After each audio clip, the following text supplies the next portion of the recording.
people that want to read a bunch of books. Oh, I'm going to read 50 books in a year. I don't frankly care if you read a book a day. Are you implementing what you learned? Why is my book completely demolished? Because I'm constantly in it and learning it. When I'm in it, I just relay the information better. But if I'm not in it, then I forget.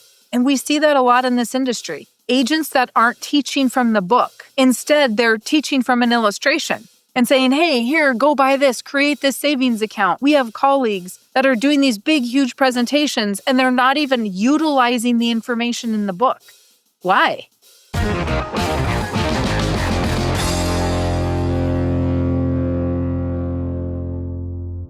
Hello, and welcome back to the podcast. Thank you very much for being here.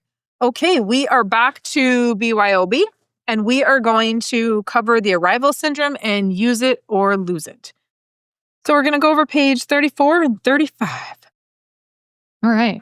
So I love that he starts off by saying, now we turn our attention to probably the most devastating matter that we have examined thus far. I call it the arrival syndrome. This phenomenon probably limited the achievements of mankind more than anything else. When this thing infects us, we stop growing, stop learning, we rot. We turn off or tune out the ability to receive inspiration because we already know all there is to know. Boom, done. Moving on to the next chapter. We run into arrival syndrome a lot. I was just going to say that it is very pervasive, I think, when people are kind of coming around to this concept, because you can tell when clients actually want to understand, they're asking questions to understand versus asking questions to prove themselves that this is not possible. Yep. And we go to school and we think, okay, we learned everything that we're supposed to learn, so we're done now. We don't ever need to read another book. I do think it's funny.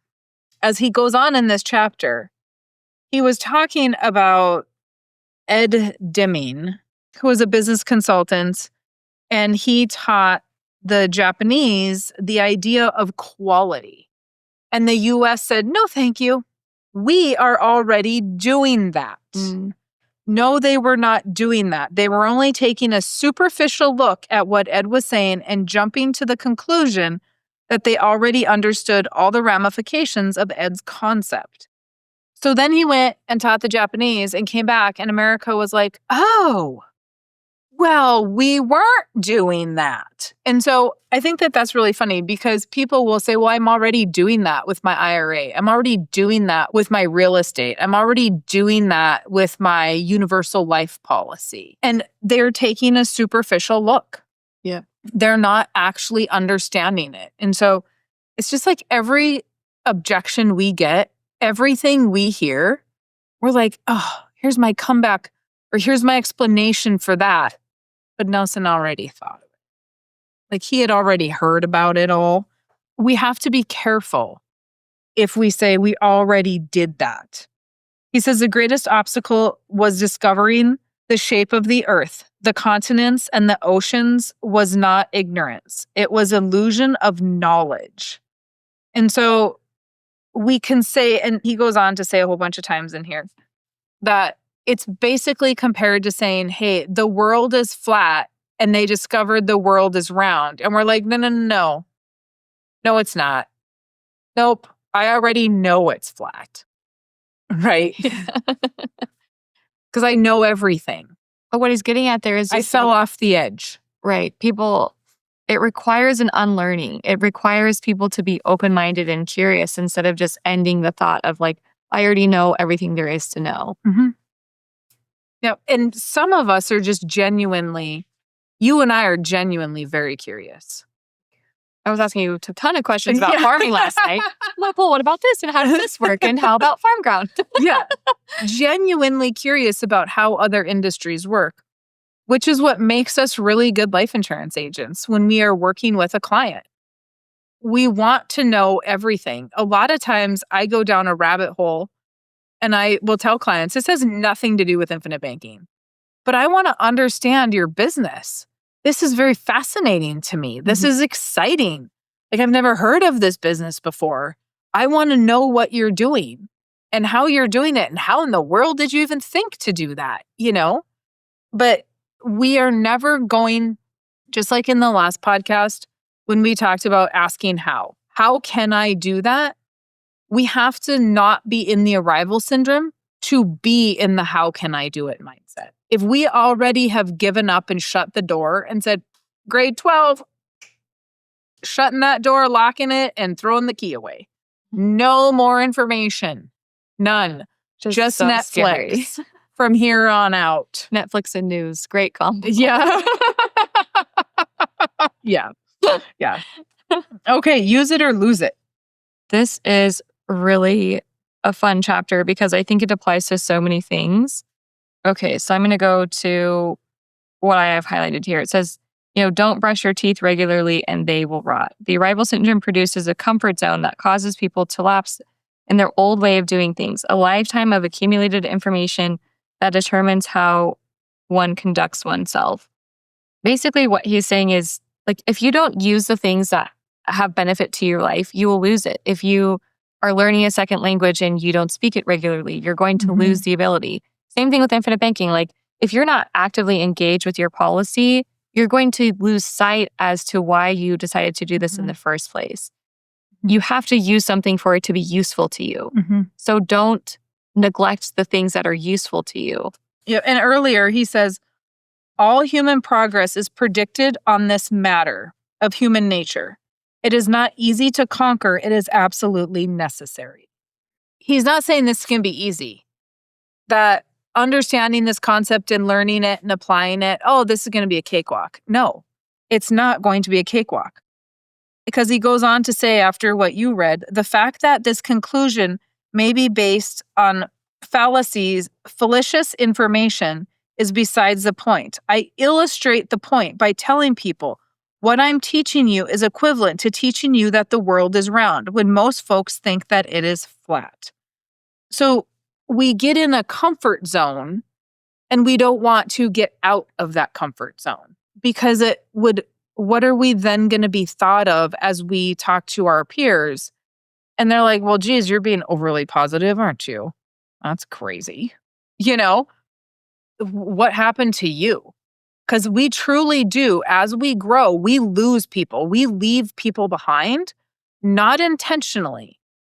They choose to stay where they're at. We choose to advance.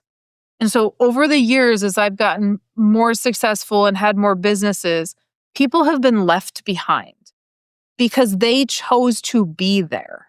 I remember I had a really, really, really good friend that I had actually stayed with and spent some time with when I moved to Bismarck.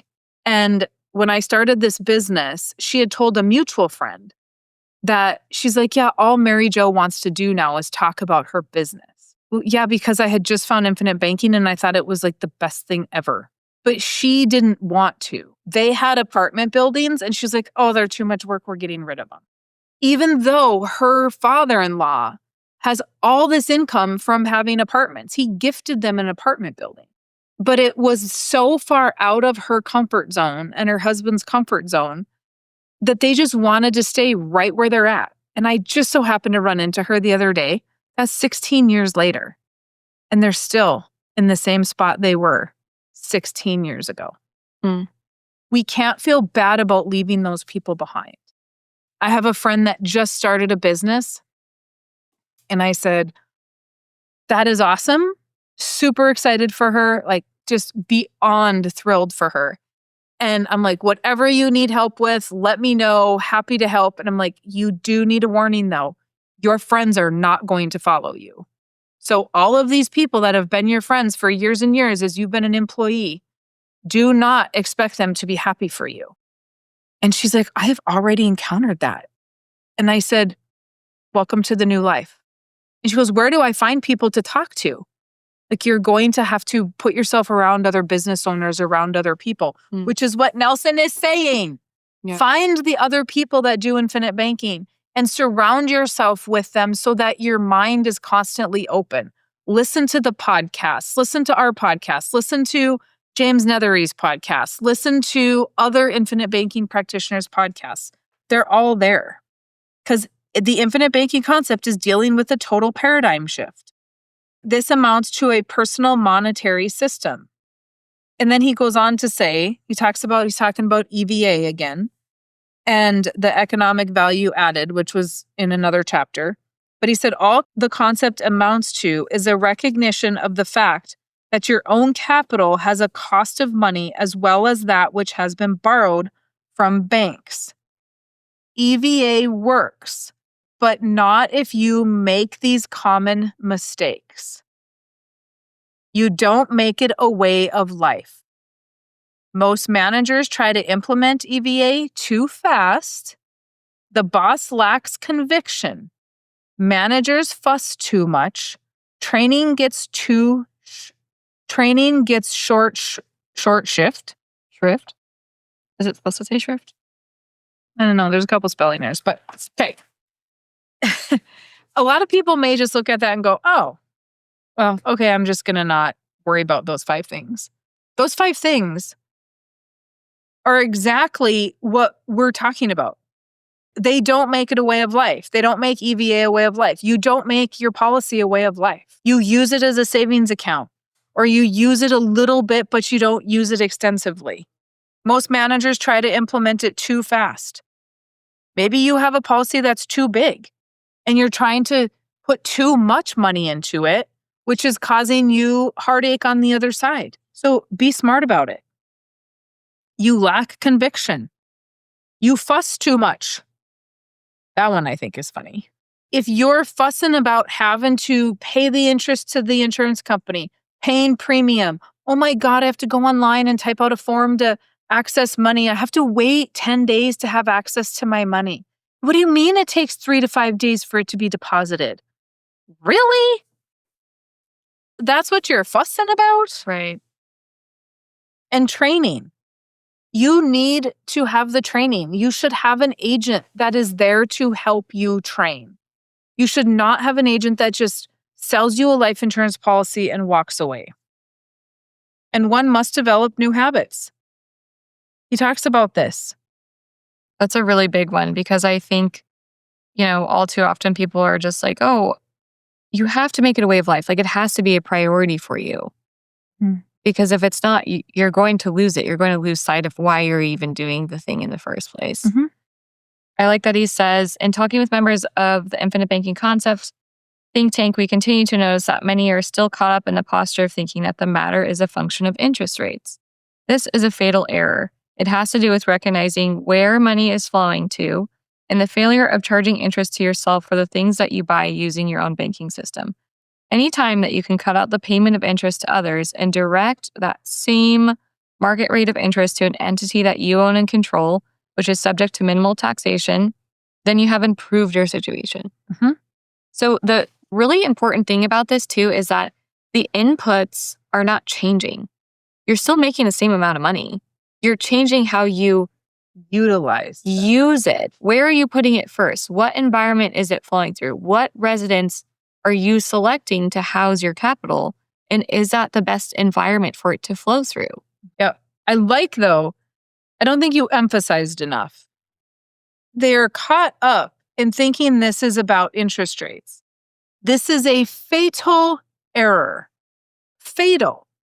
Because you are getting so caught up in a rate of return that you're giving up liquidity of the money and the flow of the money. Like, it's so important to understand that all of your objections are in this book. They're solved. All of the questions and all of the answers are here. And he closes this out with, the infinite banking concept must become a way of life. You must use it or lose it. It is with anything in life. If you don't use it, you lose it. Speaking a different language. If you're not using it, you lose it. I have a friend that has a 4-year degree in Spanish, and she doesn't know how to speak Spanish anymore because she has not used it in forever. It also goes to say you can have the information, but if you don't use it, it goes nowhere.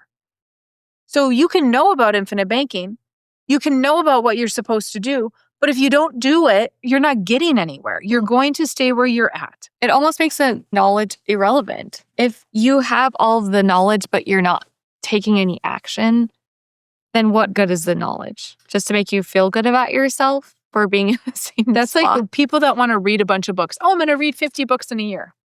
I don't frankly care if you read a book a day. Are you implementing what you learned? Why is my book completely demolished? Because I'm constantly in it and learning it. And when I'm in it, I just relay the information better. But if I'm not in it, then I forget. And we see that a lot in this industry. Agents that aren't teaching from the book. Instead, they're teaching from an illustration and saying, hey, here, go buy this, create this savings account. We have colleagues that are doing these big, huge presentations, and they're not even utilizing the information in the book. Why? That is what we're teaching.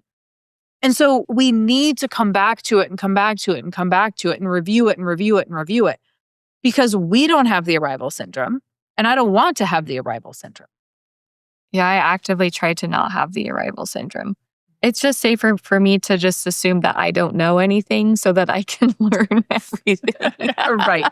It's like, Right. okay, I'll just act like I am just starting from a blank sheet of paper every single time. Mm-hmm. Okay, that's those 2 chapters. If you haven't got your books, grab your books. If you have comments, questions, concerns, if you need to schedule an appointment with myself or Teresa, go to the link in the book. So you got to have my book first. Go to the link in the book or in your emails. After you purchase the book, you're getting links. Go to that, schedule your appointment so that we can help you get everything set up and help you with your questions, because that's why we're studying it all the time, is so that we can help you with questions. So anyway, you guys have a fantastic rest of your day.